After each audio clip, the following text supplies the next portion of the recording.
Welcome to this seminar, Awaab's Law, 5 Years of Fitness, hosted by Garden Court Chambers. Welcome, and as I said, thank you so much for joining. So what are we going to be covering? Well, in 2025, the government introduced Awaab's Law, setting out strict time periods for remedying serious hazards in the social housing sector. And one of the aims of the Renters' Rights Act is to introduce similar provisions in the private rented sector. 2025 also marks 5 years since the Fitness for Human Habitation Covenant was applied into existing tenancies. So this webinar is going to explore the changing landscape of housing conditions law and these two developments in particular. Hopefully our speakers will be providing guidance on how practitioners can litigate and enforce Awaab's Law, as well as providing reflections on the implementation of the fitness provisions. The panel will also consider the ongoing use of lifestyle defences in damp and mould disputes, damages in fitness cases, and tips and strategies for disrepair disputes generally. I haven't introduced myself. Hi, I'm Georgie Rea. I am a member of the Garden Court Housing team, and I will be your chair this evening. And our first speaker will be Catherine O'Donnell. Catherine is a member of the Housing and Civil team at Garden Court Chambers. Her housing practice spans a whole variety of tenancy and housing related matters, including possession for antisocial behaviour, rent and breaches of tenancy, as well as public law issues.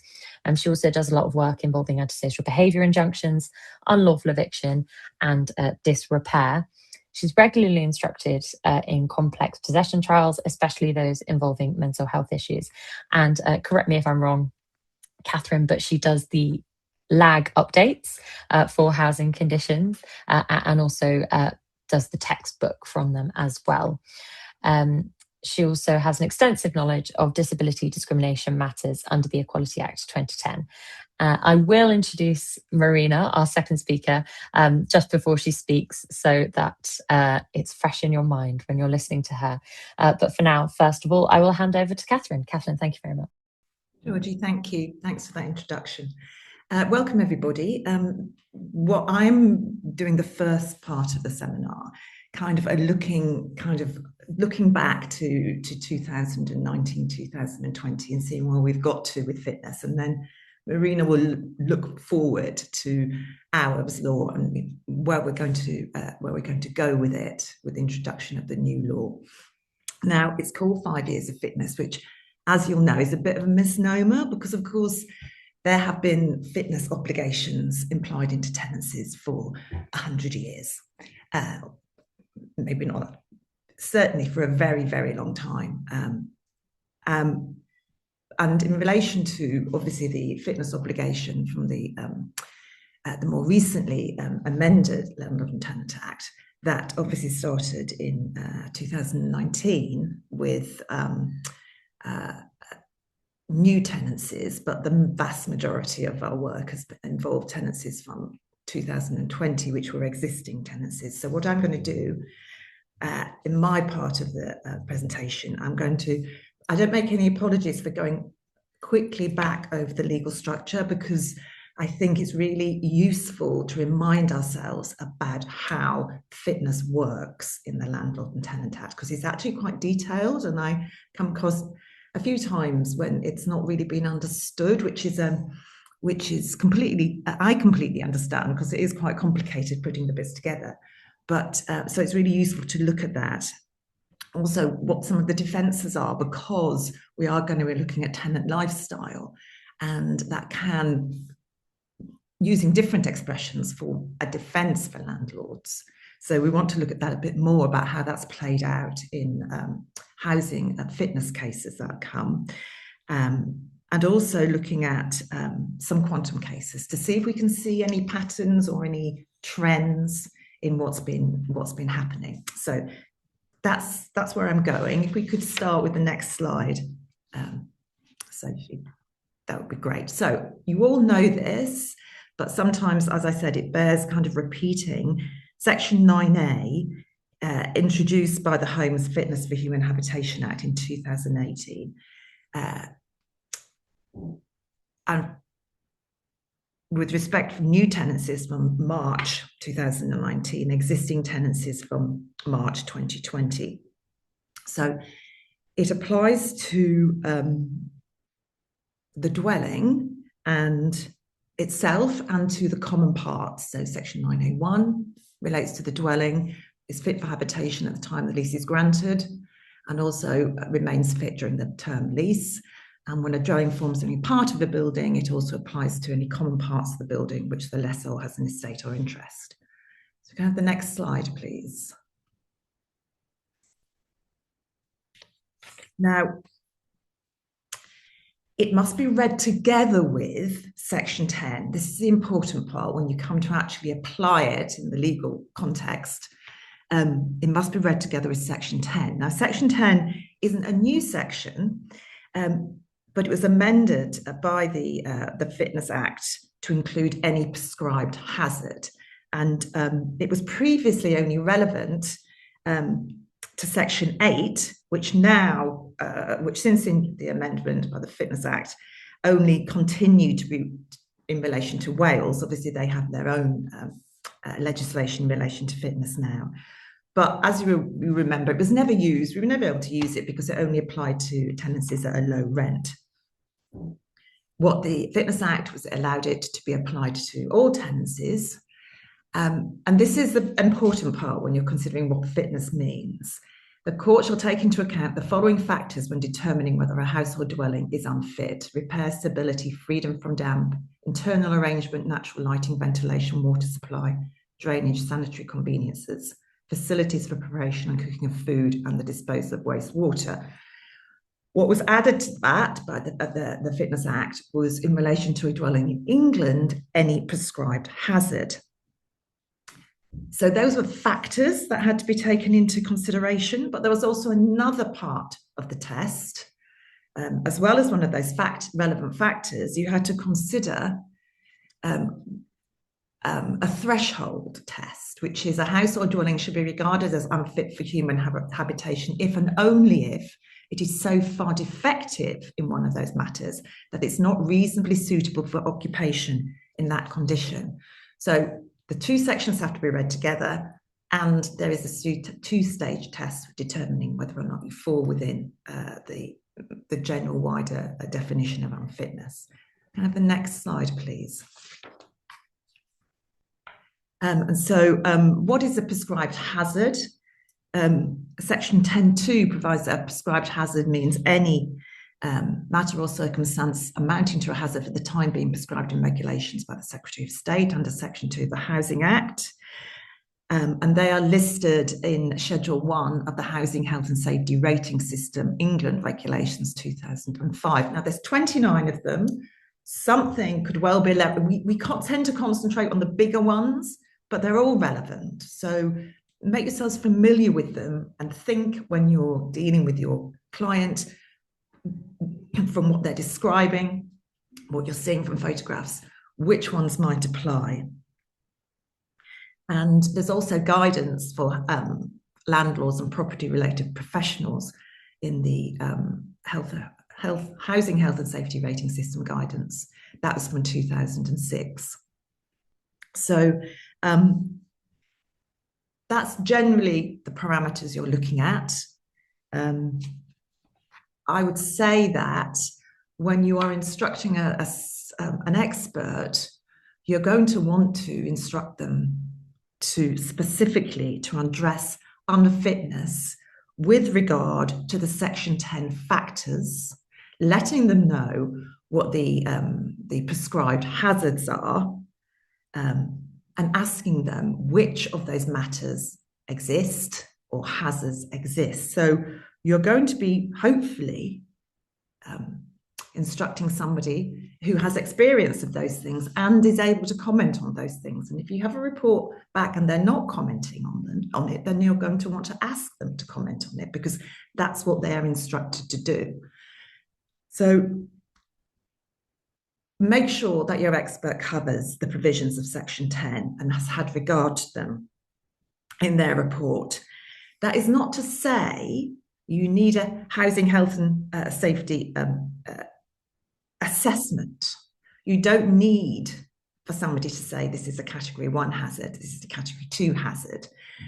And one of the reasons you don't need that is because it's not required under the Act, but also those are categories which are preconditions for whether or not a local authority has enforcement duties under the Housing Act 2004. So they are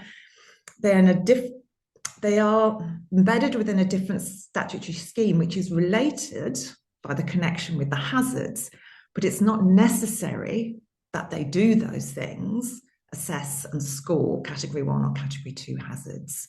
Obviously, if it's in their professional opinion that they meet those criteria, then yes, they can and should include them, and they will obviously go to supporting your case, but it is not a prerequisite, and I'll come on to that later in a bit more detail. But do make sure that your letter of instruction asks them to cover it, because I have seen reports that don't cover it, which have flowed from letters of instruction, which don't ask them to cover it. So be careful. Can I have the next slide, please? And also, I just want to remind you of some of the exceptions in relation to fitness under sections 9A2 and 3. The first one is that the implied covenant is not to be taken as requiring the lessor to carry out works or repairs for which the lessee, i.e. the tenant, is liable by virtue of the duty of the tenant to use the premises in a tenant-like matter. So this comes on to the next thing where we're going to consider, which is how tenant-like matter has been used. There are a few other exceptions there, but at the end, the last sentence, there is no liability also where unfitness is wholly or mainly attributable to a tenant's own breach of contract. That could involve some tenant-like matter issues. But just to be clear, the defence works if the necessary works or repairs are something which the tenant is liable for, so i.e. they've been caused by the failure of the tenant to use the premises in a tenant-like manner, okay? If they've been caused by something else, tenant-like manner, using the premises in an untenant-like manner has contributed to them, it's not the cause of the work, the need for the works. And similarly, with breach of covenant, there's only no liability if the unfitness is wholly or mainly attributable to the tenant's own breach of covenant. Often these things are brought up, pleaded, mentioned, but they don't meet the test. So be very clear what is needed for these defences to work. Next slide, please. I'm going to move on to some, having looked back at the statutory scheme, about how things have developed since that statutory scheme was introduced.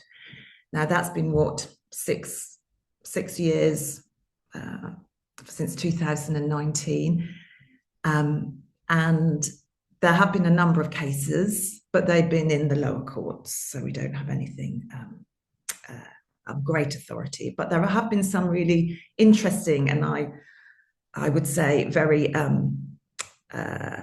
persuasive considerations of the factors involved in unfitness cases. And one in particular, which I'm sure a lot of you are, or most of you are aware of, but I would say is something that you should all have a copy of and you should all read through, because it is a really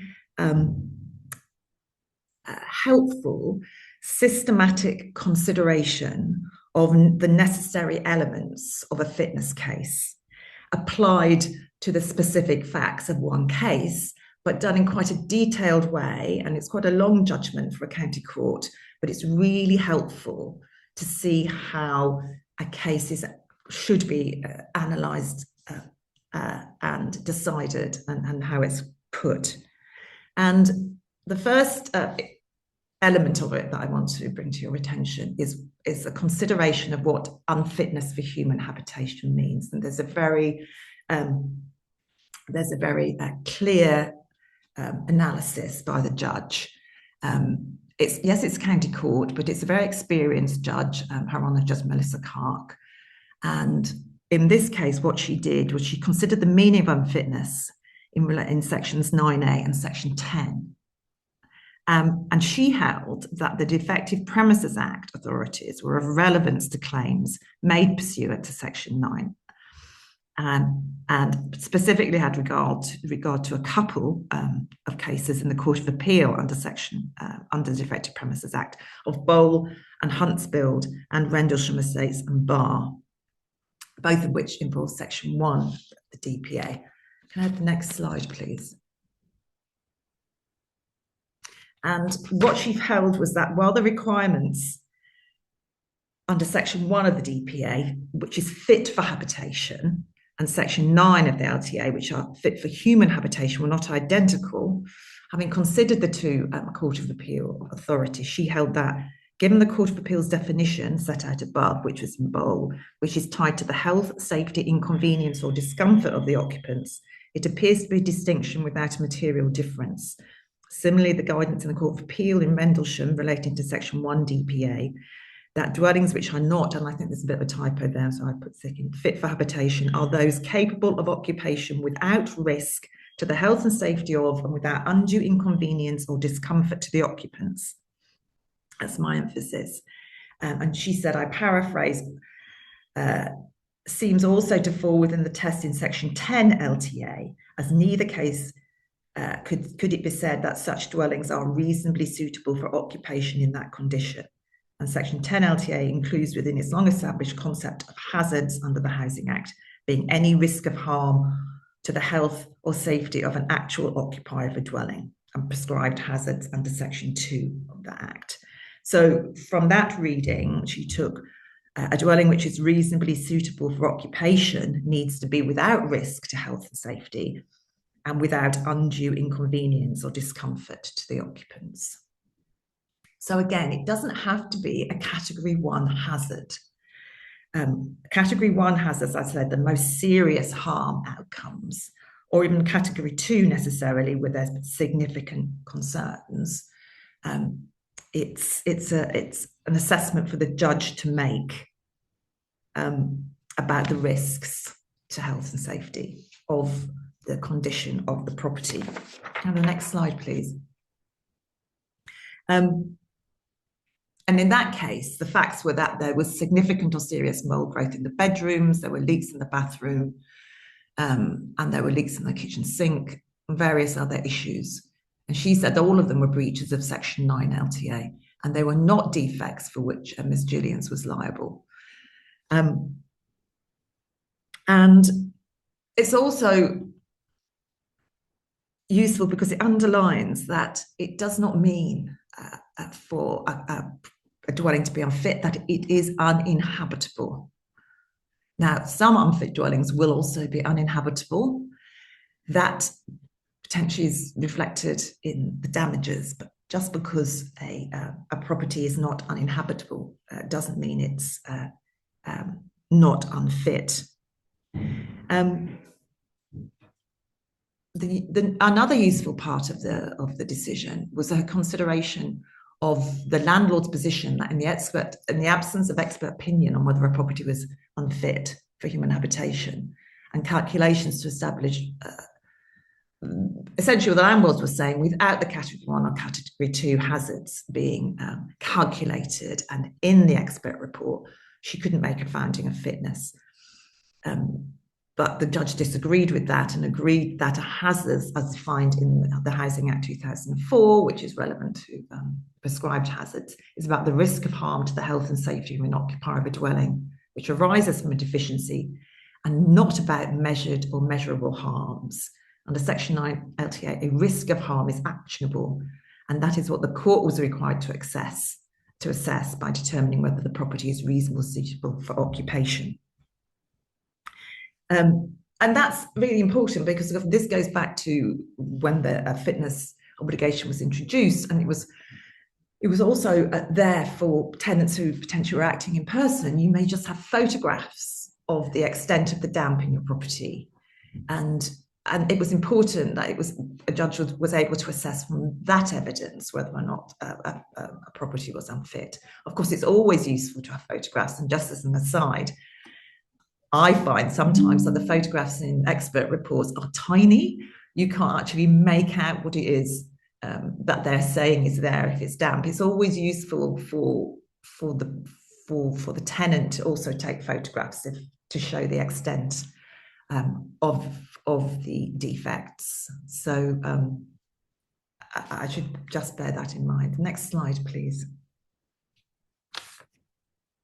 The outcome of that case was that the property wasn't reasonably suitable for occupation for a specific period of time without risk to the health and safety of the occupants, and without both undue inconvenience and discomfort to the occupants, such that it was not fit for human habitation during that period.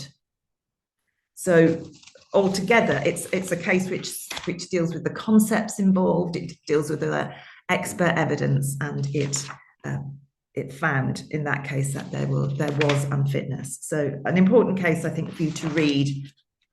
So next slide, please.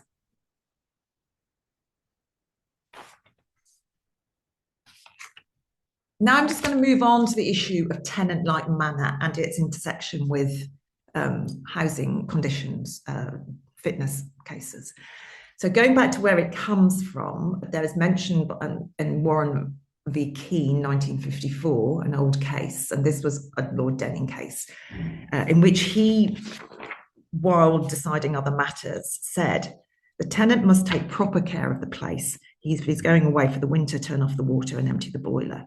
Obviously, these were all kind of specific to the time period, cleaning chimneys and what have you. But he also said, in short, he must do the little jobs about the place which a reasonable tenant would do, in addition to not damaging the house.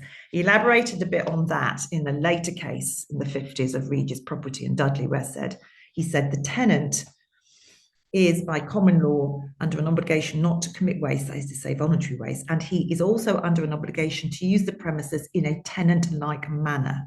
And he refers back to Warren and Keane. These are not obligations to repair. They're obligations as to conduct and user of the premises. So if he uses the premises in an untenant-like manner by breaking windows or doors, for example, he must execute repairs or else pay damages. So there are situations in which the tenant's behaviour means that the liability shifts for any repair. And that's what tenant-like manner means. But the level of it, the threshold of tenant-like manner, is little jobs about the place which a reasonable tenant would do. Next slide, please. So that's the kind of legal definition, if you like. In relation to damp and mould, how does this play out? Well, obviously, with it became more of an issue after the tragic death of Awaab due to the exposure he had to mould within the premises, of which they had complained. And at that time, it was regrettably common that tenants were, and to a certain extent still are, blamed for damp and mould by the way they live in the property.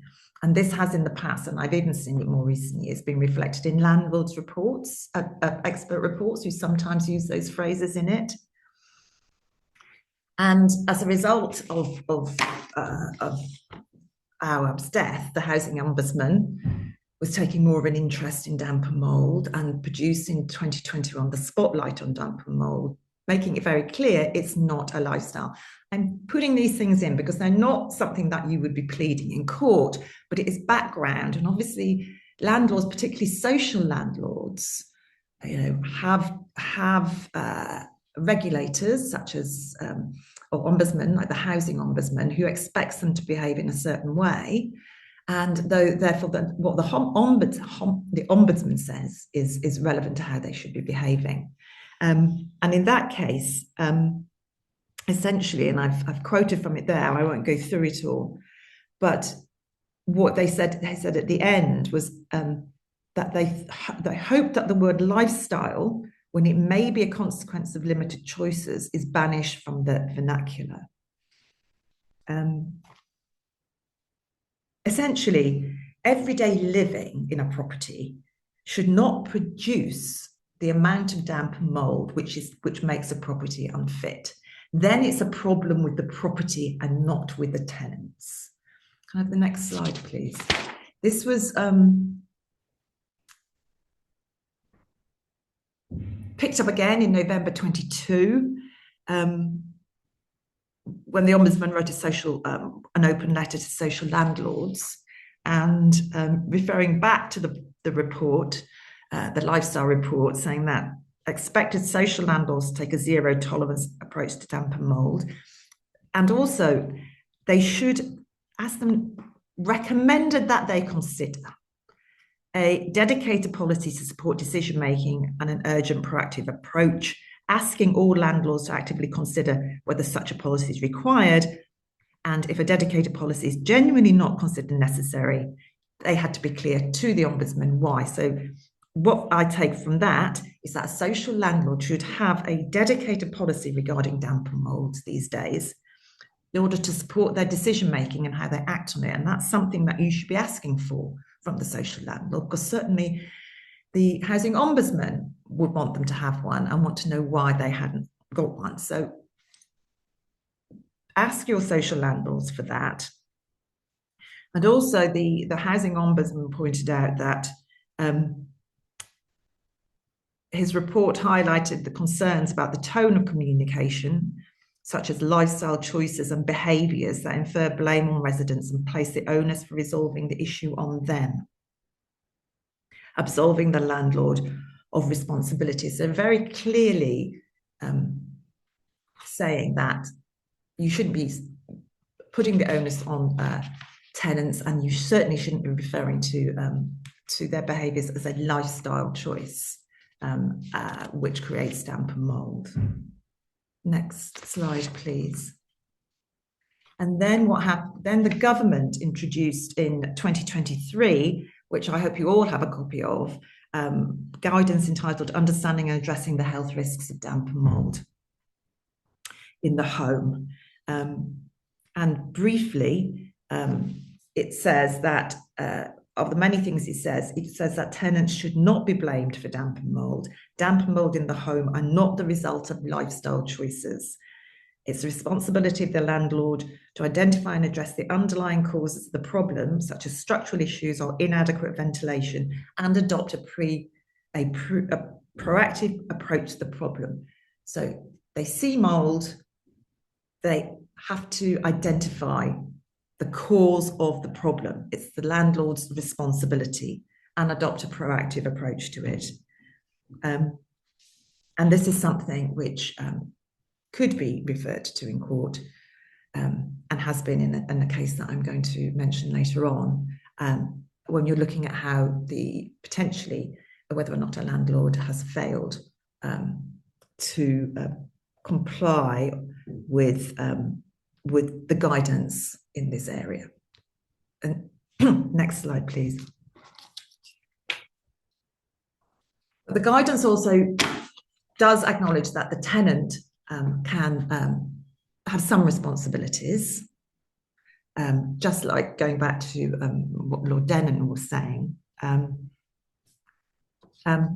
While reiterating it's totally unreasonable to blame damp and mould in the home and lifestyle choices, because it can be unavoidable due to daily living, which will inevitably contribute to the production of moisture.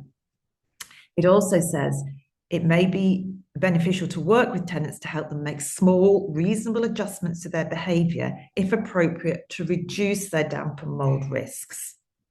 It there says what the landlord should do, and one of the things it mentions at the bottom of the slide, it says that while most tenants could reasonably be expected to remove condensation and very small amounts of mould using the appropriate mould and mildew cleaner, larger areas of mould should only be addressed by qualified professionals. So you can ask tenants to do something, but it's only if it's something which is a small thing which will deal with the problem. Now, most of our tenants that we see, their mould's more than that. And what the guidance says, large areas of mould should only be addressed by qualified professionals. So keeping telling tenants to wipe down mould if the mould is getting, if it's in numerous places, and if it's, you know, more than minor, I would suggest is not taking responsibility they should take. And remember, Section 9A2, this is only a defence, the kind of the reasonable jobs that people should be doing, the tenant-like manner. Also, the breach of covenant, in my view, if the works or repairs are a result of the failure, also the works or repairs necessary are a result of, they are the cause of the failure to use the premises in a tenant-like manner. So it's not going to be normal domestic activities. You're really going to be looking for the underlying cause. I would say it's relatively rare to have all the mould in the cases, in many cases, being caused by the unreasonable behaviour of a tenant. Next slide, please. Finally, in relation to guidance, I'm just going to mention, skipping forward a bit, something Marina's talking about, the guidance for social landlords also mentions lifestyle. And again, it says damage, it deals with the issue of damage due to breach of contract, and says that hazards that are the result of, that's my emphasis, a breach of contract on the part of the tenant, such as causing deliberate damage. And one of the issues it mentions is, for example, blocking ventilation fans. You can see if somebody damages all the ventilation and that leads to mould, then obviously that's going to be something which they are responsible for, not the landlord. But that's very rare, in my experience, situation. And it goes on to say it's unacceptable for social landlords to assume the cause of the hazard is due to the tenant's lifestyle. And normal day-to-day activities are unlikely to constitute a breach of contract. And so that is it's been reiterated since 2020 that lifestyle should not play a part in attributing blame. How has this played out in courts? Next slide, please. Going back to the Gillians case, they used lifestyle as a defence in that case, saying that the mould in most rooms was generated by the tenant's lifestyle use at the property. This was the expert report, and the mould was within the control of the tenant. Now, remember in that case, there had been significant mould in some rooms. The expert gave a list of suggestions regarding Miss Gillians, a list of suggestions were made about reducing humidity within the property, keeping doors and windows open, bathing and laundry, avoiding drying clothes inside the flat. And then in submissions in relation to this defence, these suggestions were relied on, implying that she hadn't done this and therefore she hadn't been acting in a tenant-like manner. For example, and they also include the fact that the house was overcrowded. She was living in the property with 8 children, and suggested housekeeping failures. But Hieronymus Clark found that Redkite knew the number of occupants when it entered into the tenancy agreement, so it wasn't a breach of contract, and found that no conduct by Miss Gillians caused or contributed to mould growth. What I would say here is that sometimes these issues are already brought up in a defence. They're often not, but they sometimes can be.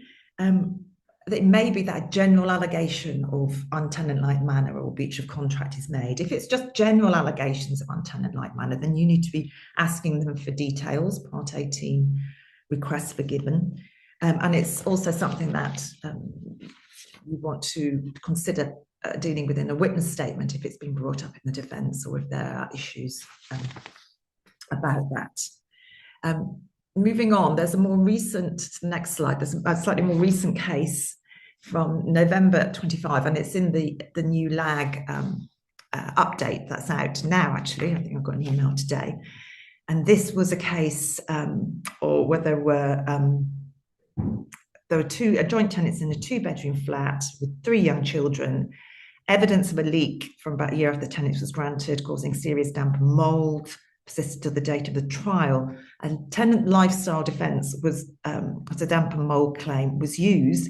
It didn't succeed the tenants having relied on the guidance, the government guidance, which I mentioned before about understanding damp and mould. And however, the court found the tenants' choices had exacerbated the issues: inadequate heating, inadequate use of extractor fans, leaving surfaces wet, etc.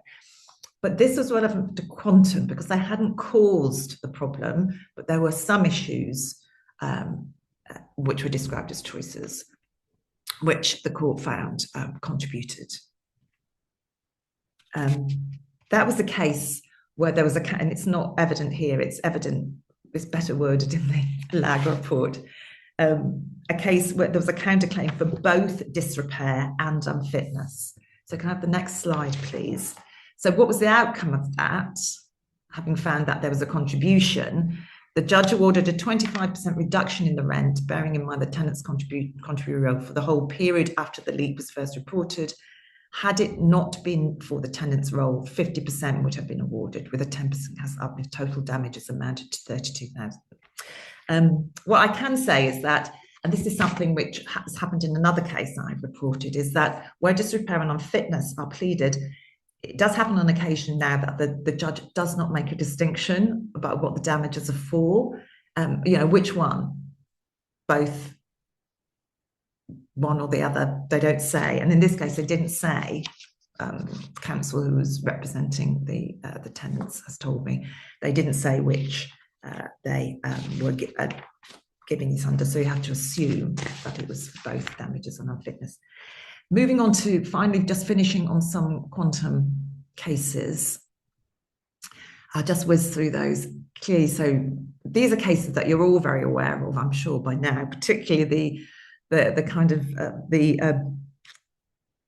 a case which interested us all at the time and still does to a certain extent, the case of De Zitter. Essentially, this was a case, albeit it was a case where the defendant did not attend trial. And in my experience, you tend to get higher awards where there's no defendant there, which found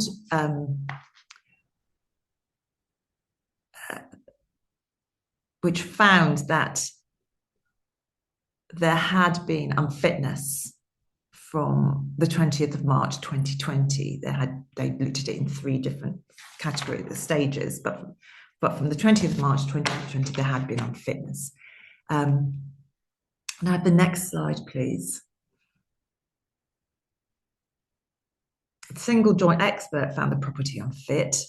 And the key issue about this case, that you remember, is that for the third period, the period on fitness, the judge found that it was a binary decision. Either a property was fit for human habitation or it was not, and where it was not, it cannot be said that the tenant received any benefit. And as a result, they gave 100% damages for the rent. And that was something which obviously we were all interested in when that came out. I haven't seen since then a decision which has replicated that reasoning, but it has been considered in other cases. Can I have the next slide, please? The next slide, Mason Oliveira, which was the same year, 2023. That was the case where, again, the defendant didn't take part in the proceedings. The first defendant, second defendant, counterclaimed for an injunction for works and damages for disrepair. This was, and I think this is a key issue here, this was a 1-bedroom flat. It was in very poor condition, got worse progressively. It was not only unfit for human habitation, but it was uninhabitable, according to the surveyor. Lots of leaks, no central heating. I mean, really quite extreme. Next slide, please. An emergency prohibition order has been made. And what the judge there found was, from 20th of March, 100% of the rent was given on the basis that the property was not fit for habitation. That was not a decision which said it's a binary choice. It's either unfit or not, it's either fit or not fit. And if it's not fit, it's 100% but it just said the state of the property at that time, 100% of the rent was given in damages. But interestingly, for the next period, 150% of the rent was given for various reasons, additional inconvenience of having to move out to a temporary accommodation. But in my view, this is something you could arrive at under normal principles of compensation in any event. I'm thinking of English churches and Shine, which has said that compensation can be over 100%.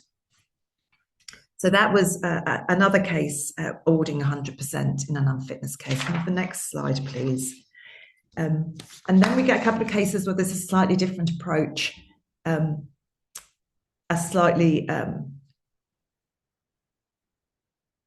another small property, in London Borough of Lambeth. It was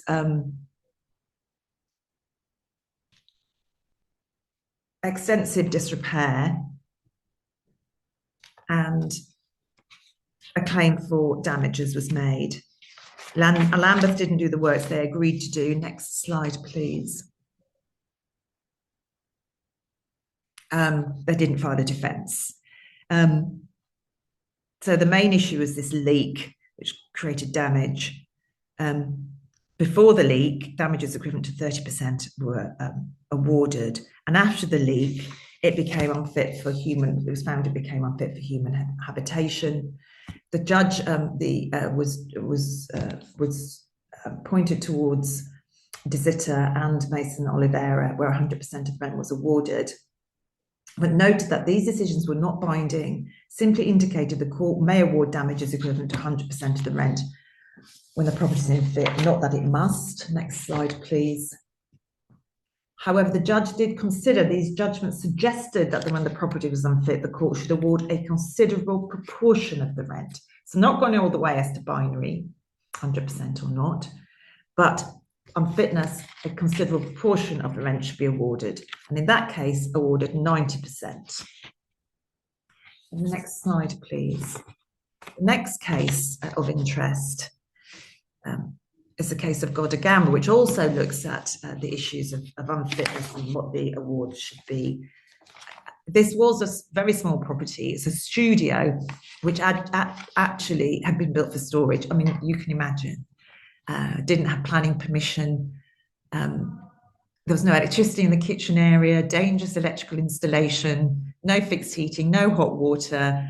The toilet and WC wash basin didn't work. I mean, really, really poor, inadequate installation, no cooking provision within the kitchen, no extractor fan, rodent infestation. Next slide, please. A prohibition notice, that's always very relevant. Okay, so we're just missing a slide here. I'm sorry about that. I had to make a change at the last minute. But what the recorder found in that case, and this is in the lag update, having looked at Disita and Mason and Oliveira, found there was no reason to depart from the usual test of compensatory damages, i.e. the court should seek to order compensation to the tenant so far as money can to restore the tenant the position had been in. Any determination can be made on a case-by-case basis. The simple binary rules inappropriate and unjustified in case determining compensatory damages. Obviously, they're all at the same level, but it seems that there were later cases which were saying that it wasn't binary, the choice. A property may fail to meet the requirement of fitness for many different reasons. Next slide, please. And what that, the damages were awarded at the rate of 60% up to the 20th of March, thereafter 100%. So even having said it was ordinary compensatory principles, because of the state of the property, it was 100% were awarded. So I think where we are in that regard is that it looks like unfitness has higher damages, and they can be 100%, where the unfitness, the defects are particularly bad, the living conditions are particularly bad, particularly in the smaller properties. I have another couple of cases, but given the time, I won't go through them. They will be in the slides. And there are cases where it hasn't been as bad as that, but they will be in the new in the new lag update. So thank you for bearing with me through that whirlwind tour, and I'll answer your questions at the end. I'll hand over to Marina now. Thank you. Catherine, thank you so much. That was super helpful, and we've already got a few questions coming in. But before I answer your questions, I'm going to be passing over to Marina Sergides, who's a barrister at Garden Court Chambers. She also specialises in all aspects of social housing law and has extensive experience in nuisance possession proceedings, Section 204 homelessness appeals, unlawful evictions, harassment claims, disrepair, judicial review, and all other things public law and housing law. Last year, Marina was co-chair of Helper, and she regularly speaks at housing law conferences and has written for LAG. She was also a lecturer at London South Bank University. I never knew that, Marina. So with that introduction, she's going to be talking to us about Awaab's law. Thank you. I am. Thank you, Georgie. I'm afraid I didn't make all of Catherine's talk, but what's really impressive is that she summarised all the recent cases, and what is clear is that there have been recent cases because disrepair law has been around for a while, and Section 9A has, of course, also now been around for some years. So that's the beauty of it. There's lots to report on. I'm afraid with Awaab's law, there isn't as much to report on because it only came into effect in October of last year by way of regulations. But if I can move to the first slide. So what you'll all be familiar with, because again, you've just heard Catherine's brilliant talk, is that there are lots of cases arising out of breach of Section 11 and cases arising out of breach of Section 9A. We have also at our disposal, when seeking to bring a claim against landlords for housing conditions, still, believe it or not, Section 4 of the Defective Premises Act, the General Common Law Nuisance, the Environmental Protection Act, which is in the magistrates, and we now have Section 10A of the Landlord and Tenant Act 1985, which was brought in following legislation which allowed us to bring in the regulations, and those came into force in October, as I say, 27th of October last year. So if I can turn to the next slide, please, Georgie. So by way of background, and I think it is an important background because I think it assists us to sort of understand the importance of the regulations, how we use them and why we use them, is they were brought in following the very tragic death of Awaab Ishaq, who was 2 years old at the time in 2022. And he died, as I say in the slides, from severe respiratory condition due to, as a result of the prolonged exposure to the mould in his house. His father was complaining to Rochdale, and of course they failed to take action despite being aware that it was impacting on the family's health. And of course the coroner held that the condition of the property was the consequence of the condition of the property was that child Ishaq very sadly died. As a result of which the government introduced the legislation of the Social Housing Regulation Act, which under sections 10A3 and 10B allowed for regulations to be brought into force, which some years later they were, as I say, on the 27th of October. So that's the background, but I think it is important to always keep that in mind when we're talking and thinking about how we apply these regulations. So next slide, please. So when it applies to all lessors of social homes, local authority, private registered providers of social housing, for example, our housing associations, all the landlords that hopefully many of you are familiar with. It doesn't as yet, of course, apply to private landlords or licensed properties, homeless temporary accommodation, shared ownership, or those tenancies effectively not within Section 9A. There are plans to extend Awaab's law, but they aren't going to be part of the current phased approach. They will be part of the second or third phased approach I'll come to at the end of these slides. So at the moment, it's not against private landlords, but watch this space. So if I can have the next slide, please, Georgie. Now, bringing a claim. So before I start to really talk about the nuts and bolts of the regulations, what I wanted to say is this, that because it is new and there certainly haven't been reported cases, and we are now only really talking about how we bring the case, what I will do is go through the relevant parts of the regulation, really starting off with Regulation 3, and how we should start thinking about it. But it's just simply impossible in the time that we have to really go through all the potential types of litigation that can arise out of the regulation. So my aim today is really to sort of talk you through it and to familiarise yourself with the regulations and really what to look for. What many of you will have are existing cases, and existing cases where the conditions for Awaab's law, and I'll come to Regulation 3 at the moment, will be satisfied. So there will be a relevant hazard, whether it's a significant hazard or an emergency hazard. They will be, in many of your cases, disrepair cases, in existence. The issue for you as representatives is, how do I take that? How do I take the existing claim, and how do I apply Awaab's law to the existing claim? The answer to that is that the regulations apply to all existing, the terminology of the regulations, of course, leases. I'll use leases and tenancy interchangeably, but the regulations do apply to all existing tenancies.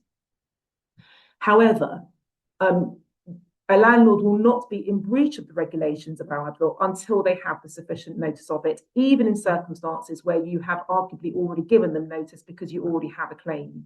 So you already have a disrepair claim, okay?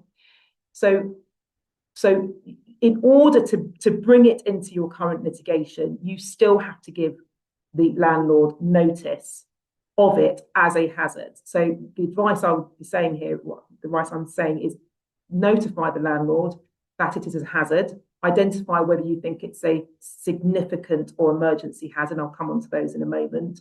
And it would be helpful, as I say, particularly where you have an existing claim, to say, you are now bound by Awaab's law.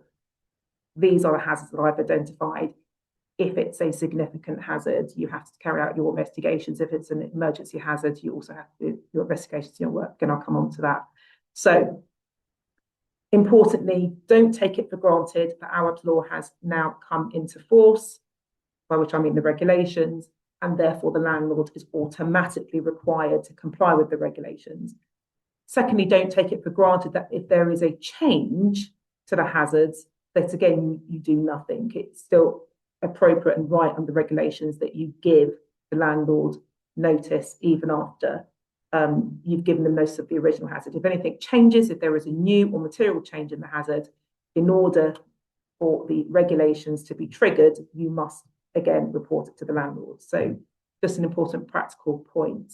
Next slide, please, Georgie. Okay, so there are two types of hazards. They are emergency hazards and significant hazards. And the starting point to understanding the hazards is Regulation 3. I haven't copied Regulation 3 verbatim here because really what I wanted to do is break that, rather than sort of, you have Regulation 3 at your disposal. What I want to do here is really identify the relevant parts of Regulation 3. And I think we all know that the regulations won't be highlighted and underlined in the way that I've done here. Okay, so but I wanted to pull it apart. So in order to be an emergency hazard with all the obligations that flow from that, it has to be a relevant hazard that poses an immediate and significant risk of harm. That's the first requirement. To the health and safety of the occupier. Okay, so it's linked to the health and safety of the occupier. So what is a relevant hazard? So relevant hazard for the purposes of an emergency hazard is defined in Regulation 328(2), a prescribed hazard, and we're all familiar, I hope, with prescribed hazards, where the risk of harm is not associated with the lack of adequate space for living and sleeping. So in other words, a prescribed hazard that is not related to overcrowding. Okay. And that prescribed hazard must arise from a deficiency in the home, building, land, and vicinity of the home. It's got to be part of the property. And it is not wholly or mainly as a result of a tenant's breach. And it's not something that the landlord would not ordinarily be obligated to repair. Okay. So it's not necessarily extending the landlord's obligations beyond those that are already in existence. And we're familiar with the Section 11 and so on obligation. What it is doing, however, is recategorising them. And it's recategorising them for a reason. So if we go to the next slide.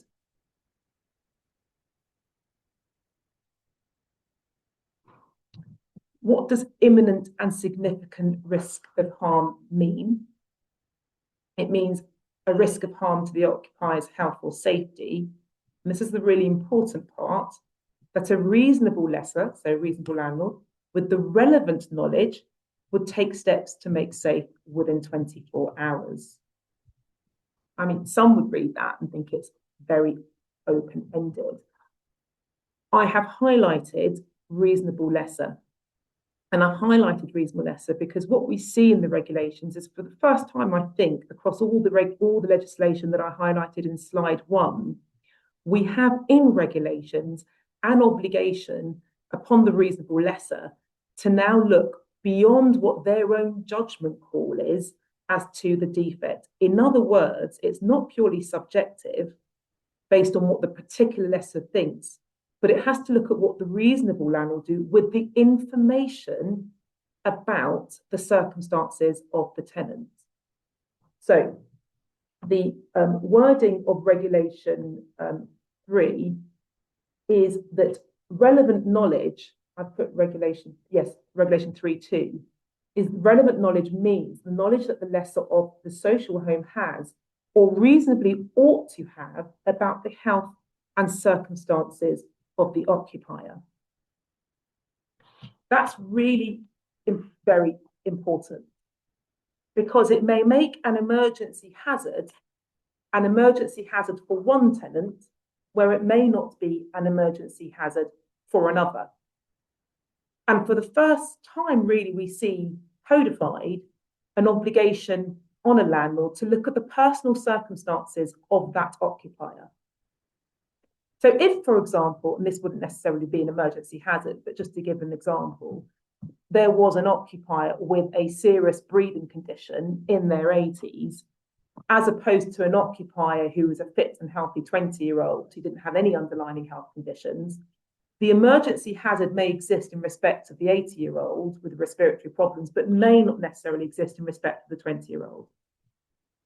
I mean, I'm hoping I'm sort of making sense there. But that is, I think, an important development in the regulations. And if we think back to why these regulations were passed in the first place, if we think to the tragic death of Ishak Awaab, there is a logic to that, okay, which is saying you cannot ignore a tenant saying, well, actually, this is having a significant personal impact on me. Now, think about the Section 11 cases that Catherine has been talking about. I'm afraid I wasn't here for the whole talk, but if one thinks about the consideration Section 11 case, the fact that a person may have a particular respiratory condition doesn't make the disrepair in Section 11, or actually even Section 9A, any more likely to be a defect. It may have an impact on the level of damages and the inconvenience suffered. The difference here is that the definition and the categorization of an emergency or significant hazard includes the requirement to consider the personal circumstances of the individual tenant. So again, an important development. Moving then to what steps the landlord has to take if it's an emergency hazard. The landlord has to take steps to make safe within 24 hours. What does make safe mean? I'm trying to put it in the regulations, but regulation, I didn't put it in my slides, I apologise, but regulation 2 defines some of the terms included in the regulations. And within those definitions, make safe means in relation to a social home affected by a significant hazard or emergency hazard to remove the hazard in question, except in regulation 3. So that's a long way round of saying, certainly my interpretation of it, but I'm sure once we start getting some case law through, I may be proved wrong, but certainly my interpretation of regulation 2 and the definition of make safe is not that you have to remove the hazard, it's just that you have to make it safe. All right. So for example, if the hazard is a wall that looks like it's about to collapse, making safe doesn't necessarily mean that you have to remove the wall, but making safe does mean that you have to make this wall safe so that it doesn't collapse. All right. So that's again kind of how I've worked through these regulations. Now, I pause there to say this is my reading and understanding of the regulations. As I say, there is no authority on the point. They are my interpretation based on the explanatory notes and the landlord's guidance, which I'll come on to in a moment. So if you turn to the next page, so you have to make safe within 24 hours, and you have to undertake, this is part of the emergency action, you have to undertake an investigation into it. You must carry out the investigation and identify the relevant works, and the emergency action, as I set out in the investigation, has to be, as I say, undertaken within 24 hours. The difficulty here is who decides whether it's an emergency hazard or not. What happens if the tenant says, I think this is an emergency hazard, your duties under regulation 3 and 5 kick in, you have to undertake an investigation and carry out the works in 24 hours, and the landlord says, I don't think it's, you've notified me of what it is, I don't think it's an emergency hazard. Well, to some extent, determining whether or not it is an emergency hazard or significant hazard is within the landlord's control, because they have to act as a reasonable landlord, as the reasonable lessor. But there will be debates and there will be conflicts as to whether or not it is an emergency or significant hazard. And I'll come on to that in a moment. So if I can turn over. Sorry, to go back one point I forgot to mention, sorry, Georgie. So the last point I'll say about this is that when undertaking an investigation and the works, the requirements under the regulation 7, is that the occupier must be kept informed. Information must be passed to the occupier. And again, we see a movement from the requirements under Section 11 and Section 9A. Now, of course, under Section 11 and Section 9A, there is an absolute entitlement to have information that concerns a tenant. So you're entitled to your housing file, you can ask for the disrepair logs and so on. The difference here is this is a at the moment in it obligation to notify and keep the tenant informed. So this is not 4 weeks after solicitor writes for disclosure of the housing file and struggles to get it, and then it comes through in bits and bobs and then disrepair logs. This is about saying once the investigation takes place, they are then to record that and notify the tenant. Again, moving on from the condition and the position that we've had before. This is about the importance about keeping the tenants informed. If one thinks about, again, what led to these regulations, this was about Awaab's father and family being ignored. And if one reads the coroner's report and about the ongoing complaints that he made and about an environmental officer going and saying this property is unsafe and that being ignored, so now these regulations are saying you can't ignore the tenant, you have a duty to provide them with current up-to-date information as it effectively is happening. And that's another very important development. Can we move on? Sorry. So we've dealt very briefly, and when I say very briefly, it is very briefly with emergency hazards. I'm afraid there are more to the regulations, and I am just picking out the bits that just almost like a starter pack, if you like. But we're moving on now to significant hazards. Again, a relevant hazard that poses a significant risk of harm to the health and safety of an occupier. We're familiar with that term, but the difference is that the significant risk of harm means risk of harm to the occupier's health or safety that's a reasonable lesser. Again, with the relevant knowledge, we touched upon that with emergency hazards, would take steps to make safe as a matter of urgency, but not within 24 hours. As with emergency hazards, it's the reasonable lesser, so objective but informed. It's not purely based on what the landlord thinks is required under statute, but what the landlord thinks is required with the relevant knowledge it has about the lessees occupying the home. Now, importantly, as again with emergency hazards, it's what the reasonable lesser ought to have known, reasonably ought to have known. So if you report a significant hazard and you don't necessarily set out that the occupier has serious health conditions, but nevertheless, that information is within their possession, I would argue that whilst there are notice requirements as to the hazard,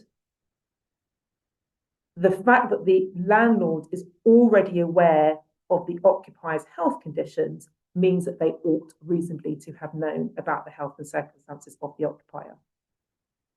So I hope that makes sense. Being online, I can't gauge people's faces, so I don't know if you're all looking completely confused or if you're following on this particular point. But either way, again, an important development. So if a landlord comes back and says, well, you told me that the wall was defective and about to collapse, but you didn't tell me that there is a wheelchair used in the property, and well, I didn't have to, because you ought to have reasonably have known.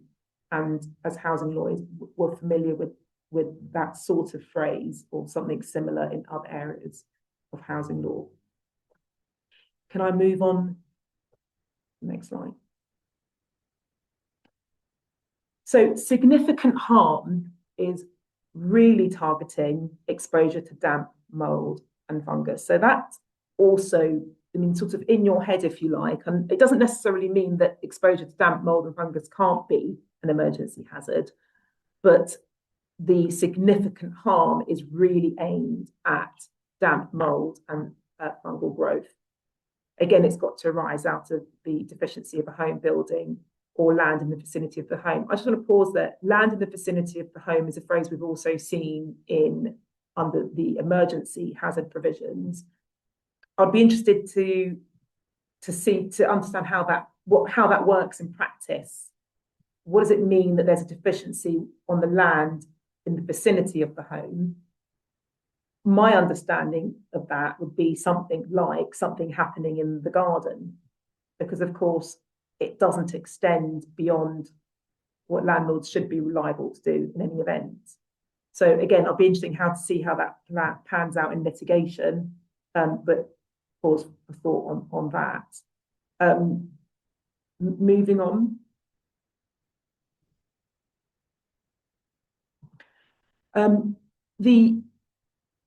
What the landlord does in respect of a significant harm is different to what it does in respect of an emergency harm. What the landlord has to do in respect of a significant harm is to undertake effectively investigations within 10 working days. And that is, sorry, I've got another 10 minutes max. Yeah, I'll be quick. But what that effectively means is that the day, starting with the day of notification, day after notification. So if I notify the landlord on a Monday, and I think there's a significant hazard in my property, the following day, the 10-day period starts. They are to inspect the property. They don't necessarily have to physically inspect the property unless you ask for that. And then there is an extension as to the investigative period. It has to be investigated by a competent investigator, which means a person that, in the reasonable opinion of the lesser, has the skills and expertise necessary to determine whether a social harm is affected by significant hazard or an emergency hazard within landlord's determination. I suspect that many of them will use people that they already employ, and certainly the larger housing associations and local authorities will have people that will go and inspect. But I think, again, this is perhaps different in that perhaps landlords now have to stop and think about, who am I sending along? And we often have arguments, particularly where litigation has started, and I've had a similar issue today, where a landlord might send their internal person along, and then I've got to litigation, and I'm arguing, well, that might be their internal person. They might have produced the report, but this report clearly isn't sufficient, and we have to get a surveyor to go in, because only a surveyor can properly determine what's going on with a balcony or defective or which is coming away from the property, because clearly their internal surveyor's gone along and simply said that it needs a further screw. So this is a pause, I think, which is a duty on the landlord to really think about who they're sending along. They've got to be competent, and a tenant's ability to say, well, no, I know it's what you think or who you think is competent, but a reasonable landlord would not think that this person is competent. So again, not necessarily a change as to what landlords do, but perhaps a pause to make a landlord say, well, actually, I'm going to get done here because I should have known that, you know, this person isn't competent to go and assess whether or not this wall is about to collapse or this balcony is about to fall away, and what should be done about it. Can I turn to the next slide, please? Okay. This is what works have to be carried out. I mean, again, the regulations are too lengthy to go through, and there are lots of caveats and lots of different routes that can be taken. So I'm not proposing to go through each one. But if the relevant investigation identifies that relevant safety work in relation to a significant hazard, well, put it this way, there are time frames. I'm not going to go into the ins and outs, but there are time frames that the work has to be done once the investigation is carried out. So broadly speaking, the investigation has to be carried out within 10 days, identify what the works are, notify the tenant. There is, as I've highlighted there, a period within 5 working days, beginning on which the day after which the relevant investigation is completed, the works have to be carried out. But that's subject to the other provisions, effectively, unless it can't be. And this is where I'm going to turn to the next slide.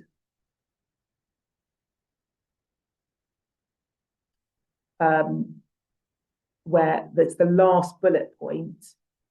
If works can't be carried out, or the investigations cannot be completed, then, and again, this is something that has now been codified in effect, it's now in regulations, then the landlord has to provide the occupier with temporary accommodation. I'm going to read the relevant regulation, Regulation 16. It says the lessor must secure the provision of suitable alternative accommodation to the lessee's household at no cost to the lessee from the time that the initial remediation period ends until the appropriate time, unless the lessee refuses an offer to secure such provision.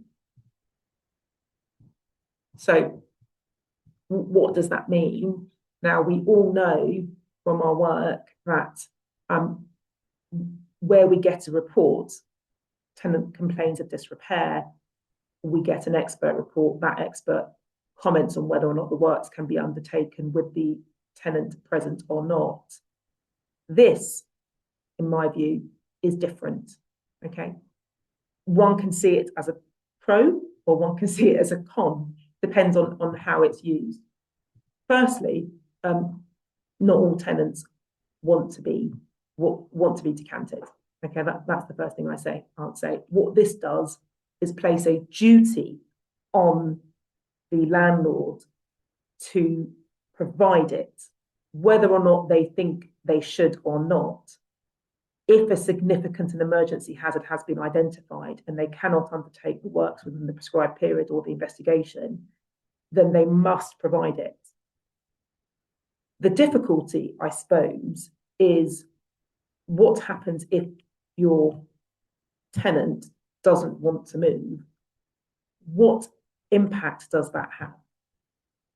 Okay, so as things currently stand, quite often there is a go-between between the landlord and the tenant about decant accommodation, about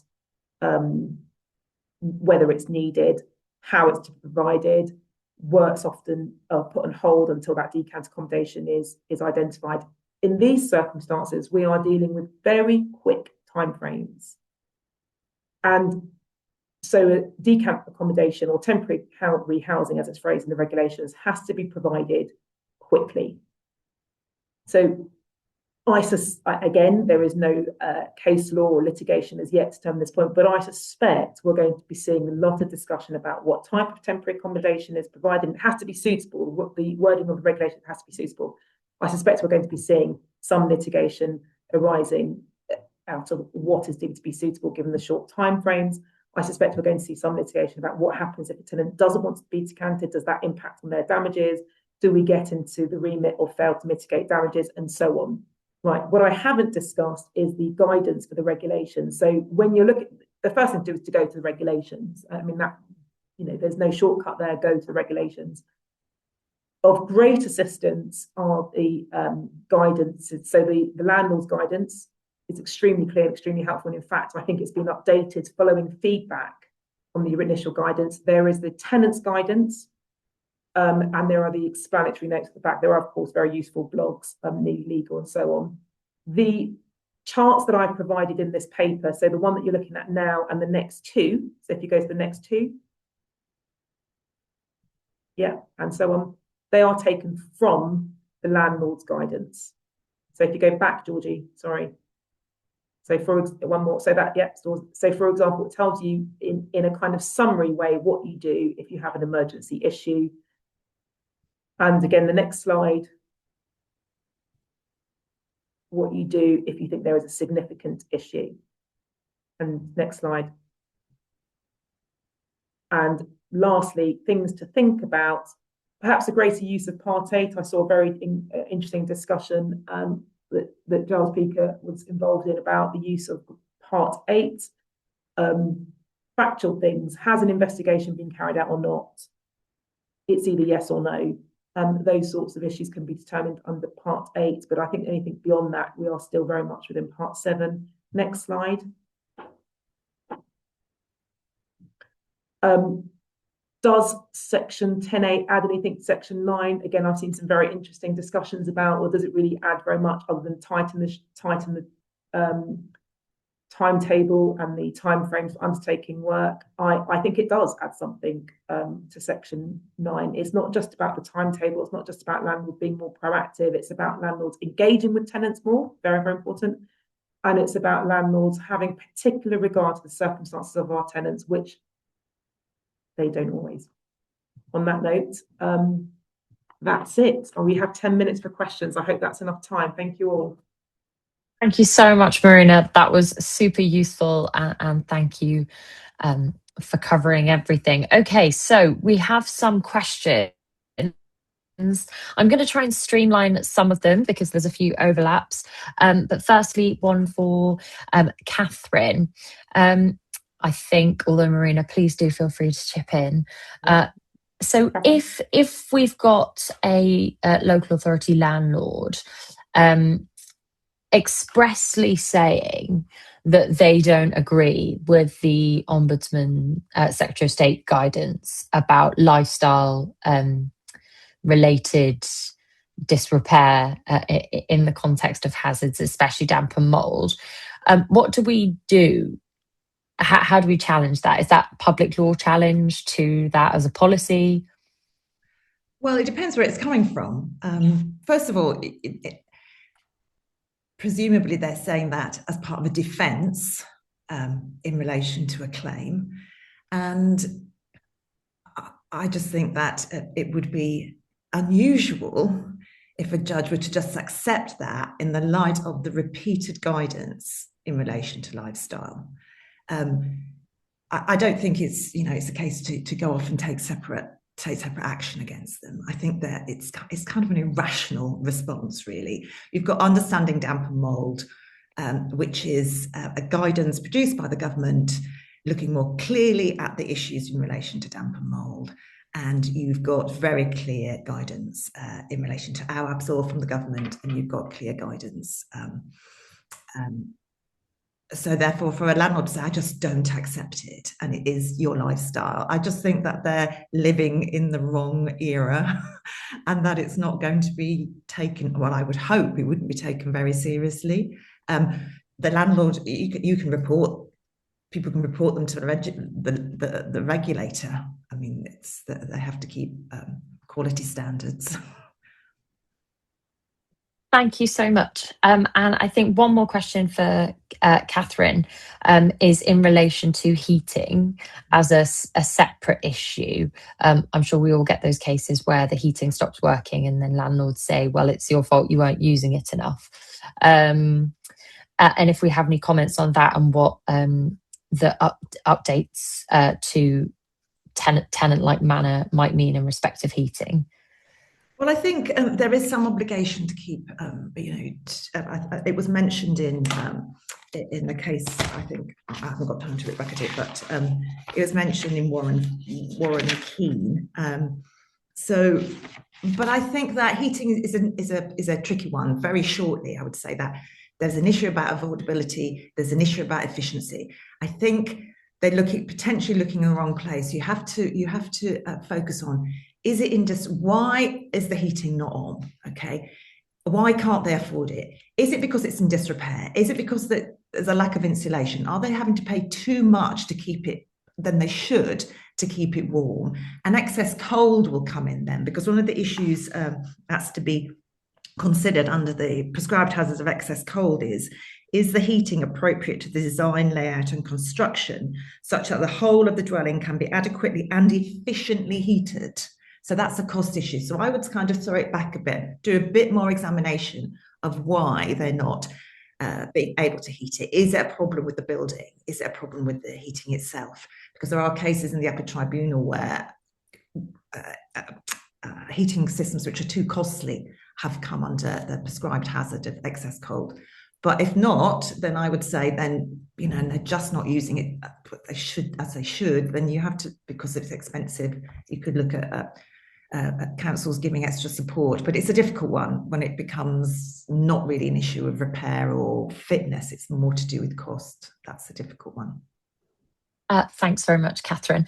I think there was a question. I've managed to lose all of the questions, but Sophie has very helpfully come to the rescue and is sending them my way. There was a question about when Awaab's law is going to be implemented in the private rented sector. I've had a look on the roadmap published, and I think it still says TBC. I don't know if anyone else has any more detailed. It's phase 2 and 3, isn't it? I mean, yeah. I think when I looked at it, it said phase 2 October this year and then phase 3 October next year. I'm not sure that's, I'm not entirely sure that's right, actually, but I could be wrong. But I think the idea was the Octobers are the key dates. I think the best thing to do is to keep looking at the government website, Ministry of Housing website. I mean, it's particularly where you see the landlord's guidance, which is updated. I have to say, I was surprised that it'd been updated quite quickly after the regulations came into force because of some feedback that they had. So the answer is just keep looking at the website. And the roadmap's particularly helpful on that. And then to both of you, would these conditions, so insofar as it applies to local authority housing, would it apply to temporary accommodation? So, for example, supplied under Section 188 or 193, if it was owned and managed by the local authority? It applies to social. I mean, the wording of the Act, it's in respect of a social home, which means a dwelling let under a lease, to which Section 10A of the Landlord Tenant Act applies. So I think if it applies in respect of the other provisions of the Landlord Tenant Act, other than private landlords, it will apply in respect of Awaab's law. I think you have to, the landlord's guidance is also very good on this. I was just trying to bring up the landlord's guidance actually when we got the question. I can't find it at the moment, but I think it depends on whether it's considered to be a social home and whether or not the other provisions would apply. So if it's a section, if you could apply Section 9A to it, then you can apply Awaab's law to it. Thanks, Marina. And then the last... the guidance says Awaab's law applies to temporary and supported accommodation occupied under tenancy, that is social housing let by a registered provider. Yeah. As long as it's a tenancy and not a license. As long as it's a tenancy, yeah. Yeah. That's super helpful, thank you. And then last one, we've got a question about assessment of damages for the breach of regulations, the Awaab regulations. Will they be in addition to Section 11 and breaches of unfitness covenant? I think, Catherine, you touched on this a bit. Oh, well, I think Marina and I discussed this a little bit before. You don't know. I mean, I think it's going to be, you have to make a case for it. You could make a case for it. You could say it's a separate statutory obligation. They're supposed to do things quickly. It's very clear what they're supposed to do. It was brought in so that emergency and significant hazards, which give a great deal of distress to tenants, are dealt with in a timely manner. And if that is just ignored, we're not talking about 1 or 2 days and, you get the report a bit late. But I think certainly for some kind of wholesale wholesale, ignoring of it, you could make a case that this is over and above the normal distress and inconvenience when they have to do it in a reasonable time. But I'm not sure. I would definitely, say it, but quantifying it might be a little bit difficult, and judges might have completely different views. We've seen what they said on unfitness, and they don't tend to agree. I think the other point is, in assessment of damages now, things generally are a bit slower in that you allow a landlord a reasonable period of time before damages kick in effectively. Well, that I think is under Awaab's law, if you were going to bring claim under Awaab's law, that's gone, because we know that things have to be done within certain timeframes, and so the failure to do it means that your damages would kick in from that point, because that's the breach. The breach is the point at which they failed to do it. The breach is not the point at which a reasonable period has passed. So that's going to be a material difference in how damages are assessed. Great. Well, thank you so much to both of our panelists, and thank you to everyone for logging on. We're 1 minute inside of the estimated time, so that's brilliant. Good work, everyone. Thank you very much. And yes, as I said, we will be circulating the slides, and do drop us an email if you have any questions. Thank you very much. Bye. Thank you.